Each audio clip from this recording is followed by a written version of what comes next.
পৃথিবীর সবচেয়ে বড় দূরত্ব কোনটা জানো? না, জীবন থেকে মৃত্যু উত্তরটা সঠিক নয়। পৃথিবীর সবচেয়ে বড় দূরত্ব হলো যখন তুমি আমার সামনে দাঁড়িয়ে থাকো, কিন্তু আমি জানতে পারি না তুমি আমাকে কতটা ভালোবাসো। কথাটা আমার নয়, কথাটা আমাদের প্রিয় কবি রবীন্দ্রনাথ ঠাকুরের কবিতা। আজ আবার ফিরে এলাম আপনাদের সামনে। আজকের বিষয়টা ভীষণই গুরুত্বপূর্ণ। আমাদের জীবনে ভালোবাসা, স্নেহ ছাড়া আমরা বাঁচতে পারবো? প্রতিটা মানুষের জীবনে ভালোবাসা ছাড়া জীবন অসম্পূর্ণ। ভীষণ বড় টপিক, একটা ভীষণ ব্রড টপিক, ভাস্ট। বেশিরভাগ মানুষ ভালোবাসা আর অ্যাটাচমেন্ট, লাভ এবং অ্যাটাচমেন্ট, এই দুটোর ভেতরের পার্থক্যটা বুঝতে পারে না। অর্থাৎ ভালোবাসা এবং অ্যাটাচমেন্ট দুটো কিন্তু সম্পূর্ণ আলাদা। যদি প্রকৃত মানুষ কাউকে ভালোবাসে, সেখানে কিন্তু অ্যাটাচমেন্ট থাকবে না। আর যেখানে অ্যাটাচমেন্ট থাকবে, সেখানে কিন্তু একটা দাবি চলে আসে। সেই দাবিটা কিন্তু মেটেরিয়ালিস্টিক দাবি। আমরা বুঝতে পারি না যে আমরা কি ধরনের ভালোবাসায় আবদ্ধ হতে চলেছি। আমাদের জীবনে হঠাৎ করে যখন আমরা কারোর প্রেমে পড়ে যাই, আমরা বুঝে উঠতে পারি না আমাদের কিভাবে তার প্রতি সেই ভালোবাসার নিদর্শনগুলো দেখাতে হবে। আমরা ভাবি কিছুদিন যাওয়ার পরেই আমাদের একটা ডিমান্ড চলে আসে মনের ভেতরে, অবচেতন মনে। সেখানেই কিন্তু আমাদের সকল সমস্যার সৃষ্টি হয়। আজ আমরা এই বিষয়ের উপর একটু বিস্তারিত আলোচনা করব, যাতে এই প্রজন্মের মানুষ যারা রয়েছে বা ছেলেমেয়ে তোমরা যারা রয়েছো, তাদের ভিতরে সত্যিকারের ভালোবাসা, প্রেম, তার ভিতরে একটা মধুর সম্পর্ক, সেই সম্বন্ধে যাতে তোমাদের একটা ধারণা হয়। তাহলে চলো আজকে আমরা এই বিষয়ে একটু আলোচনা করি।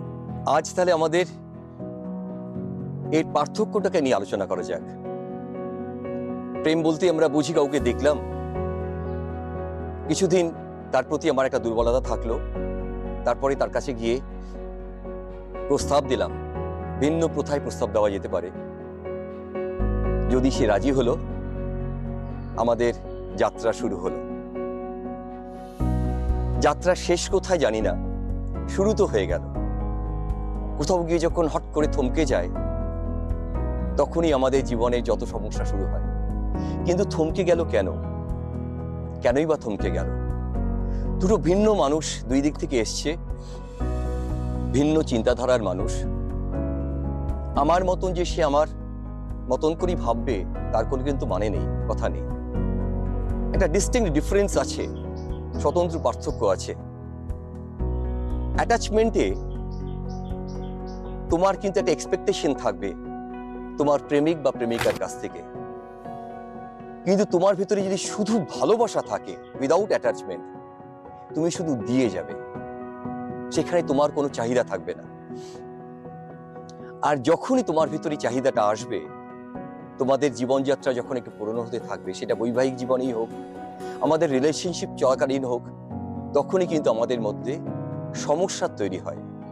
অর্থাৎ লাভ এবং লাইকিংস, এই দুটোর ভিতরে পার্থক্য আছে। আমাদের নিঃস্বার্থ ভালোবাসা অর্থাৎ সেলফলেসনেস, আর একটা হচ্ছে সেলফিশনেস। যেখানে এক্সপেকটেশন থাকবে, যেখানে তোমার চাহিদা থাকবে, সেখানেই কিন্তু সেলফিশনেস চলে আসবে। শুরুটা কিন্তু খুব মধুর। ভালোবাসায় শুধু প্রতিশ্রুতি থাকলেই হবে না, ভালোবাসায় থাকবে নিঃস্বার্থ ক্ষমা, ধৈর্য, সহযোগিতা, সহমর্মিতা, স্বাধীনতা। প্রত্যেককে একটা নিজস্ব জায়গা দিতে হবে, তবেই কিন্তু সেই ভালোবাসা দিনে দিনে গড়ে উঠবে এবং একে অপরের প্রতি ভীষণভাবে একটা সম্মান তৈরি হবে। কিন্তু সাধারণত দেখা যায় ইদানিংকালে, কারুর প্রতি আমার যদি কোনো ভালো লাগা জন্মায়, লাগতেই পারে, কিন্তু সেটাকে আস্তে আস্তে ভালোবাসায় পরিণত করতে গেলে পরে তোমাকে নিঃস্বার্থ ভালোবাসতে হবে। আর একটা জিনিস ভীষণভাবে প্রয়োজন, সেটা হচ্ছে তুমি যখন কাউকে ভালোবাসবে নিঃস্বার্থভাবে, সে যদি তোমাকে ছেড়ে চলেও যায়, অর্থাৎ একটা অ্যাটাচমেন্ট যেটা তোমাদেরকে বলছি, যেটা থাকতে না, যেটা থাকলে পরে তোমার কষ্ট হতে পারে, তোমার ভিতর থেকে একটা নিঃস্বার্থ ভালোবাসা যাবে। কিন্তু তুমি যখন এক্সপেকটেশন থাকবে বা রাখবে যে সে সারা জীবন আমার সাথে থাকবে, সেটা তো নাও হতে পারে। কোনো একটা সময় সেই ভিন্ন মানসিকতার মানুষটি হয়তো তোমার ভালোবাসাটাকে সে গ্রহণ করতে পারলো না, তার মানসিক কোনোরকম কোনো পরিবর্তন আসলো, সে তোমাকে ছেড়ে চলে গেল। সেই সময় কিন্তু আমাদের হার্ট ব্রেক হয়, আমরা পারি না ধরে রাখতে, আমাদের জীবন মনে হয় শেষ হয়ে গেল, আমরা আর ফিরে আসতে পারবো না। এইখানেই আমার বলার কথা যে না, জীবন এখানে থেমে থাকবে না, জীবন চলবে।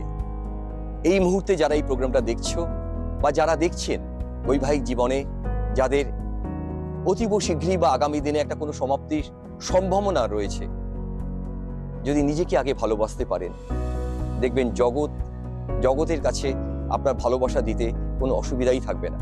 সবার আগে আমাদের জানতে হবে আমার নিজেকে ভালোবাসতে হবে। আমি যদি আমার নিজেকে ভালোবাসতে পারি, আমি কিন্তু সকলকে নিঃস্বার্থ ভালোবাসতে পারব।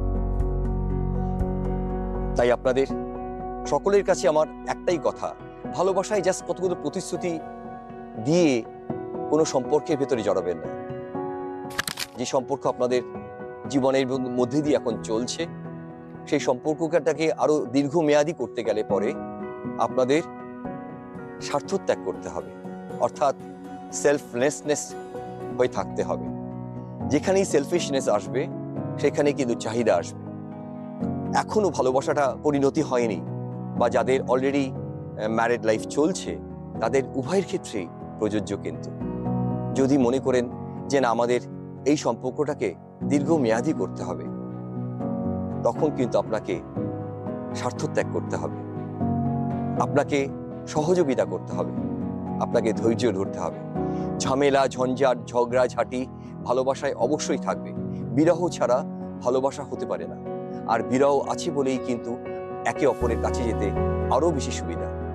তাই আগামী দিনে আমাদের সকলের একটা মানসিক প্রস্তুতি নিতে হবে যে আমরা যারা এখন বর্তমানে সম্পর্কে রয়েছি, উভয়ের ক্ষেত্রেই এটা প্রযোজ্য। আমরা বিনা কোনো এক্সপেকটেশনে আমাদের ভালোবাসাটাকে এগিয়ে নিয়ে যাব। স্বাধীনতা, ভালোবাসায় স্বাধীনতা একটা বিরাট ব্যাপার, যে ব্যাপারটা আমরা সাধারণত গুরুত্ব দেই না, অর্থাৎ ফ্রি জোন। এই ফ্রি জোনটা বিবাহ জীবনের আগেও দরকার, যারা রিলেশনশিপের মধ্যে রয়েছে, বিবাহ জীবনের পরেও দরকার। অর্থাৎ ভালোবাসার মধ্যে যেন কন্ট্রোলটা না থাকে, তার একটা সাধারণ স্পেস দিতে হবে, তাকে নিঃশ্বাস নেওয়ার জায়গা দিতে হবে, তাকে তার মতন করে একটা ভাববার জায়গা দিতে হবে। সেটাই কিন্তু সম্মান, একে অপরের প্রতি সম্মান। যখন আপনার ভিতরে অবসেশন চলে আসবে, আপনি তাকে কন্ট্রোল করবার চেষ্টা করবেন। আর যখন অবসেশন থাকবে না, ঘোর থাকবে না, আপনি তাকে স্বাধীন জায়গা দিয়ে দেবেন। একটা কথা আছে ইংরেজিতে, love is blind and marriages are eye opening. এটাকে আমরা ভুল প্রমাণ করব। আগামী দিনে আজকের এই অনুষ্ঠানটা যারা দেখলেন, তাদের প্রত্যেকে একটা শপথ নিতে হবে, যতটুকুনি আমরা পেয়েছি এই সময়টুকুনির মধ্যে আমাদের ভালোবাসাটাকে আরো গভীর করবার জন্য আমরা নিঃস্বার্থ ভালোবাসায় আবদ্ধ হব। আমার দায়িত্ব থাকবে আমার তরফ থেকে তাকে সম্পূর্ণ ভালোবাসা দেওয়া। আর যদি আমার কোনো চাওয়া পাওয়া না থাকে, সেই ভালোবাসা আগামী দিনে যদি ব্যর্থ হয়, আমি সেটাকে মাথা পেতে নেব। আমার ভালোবাসায় থাকবে নিঃস্বার্থ ভালোবাসা। তাহলে আজকে বন্ধু এখানেই শেষ করছি। আগামী দিন আবার দেখা হবে অন্য কোনো একটা বিষয় নিয়ে। আজ তবে এটুকুনিই থাক। আগামী দিন আবার কোনো নতুন বিষয় নিয়ে আপনাদের সামনে আসব। ভালো থাকবেন, সুস্থ থাকবেন, মন খুলে ভালোবাসবেন সকলকে। ভালোবাসা সার্থক হোক, ভালোবাসা দীর্ঘজীবী হোক।